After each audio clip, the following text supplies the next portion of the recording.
Бишкек – это новая, скажем, столица Центральной Азии, где очень бурно развивается строительство.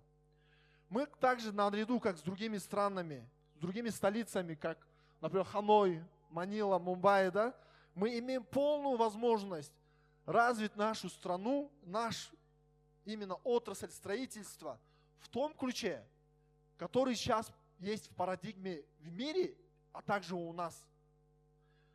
Прошу обратить внимание именно тех людей, которые занимаются маркетингом, продажами. Это вам маленькая подсказка такая, за счет чего вы можете увеличить продажи.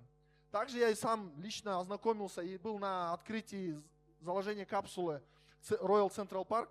Действительно, когда я увидел планировки, я увидел такое пространство. У нас в Кыргызстане такого грандиозного проекта нету, где есть парки, все доступно. Также имеется современный подход к строительству и современные технологии.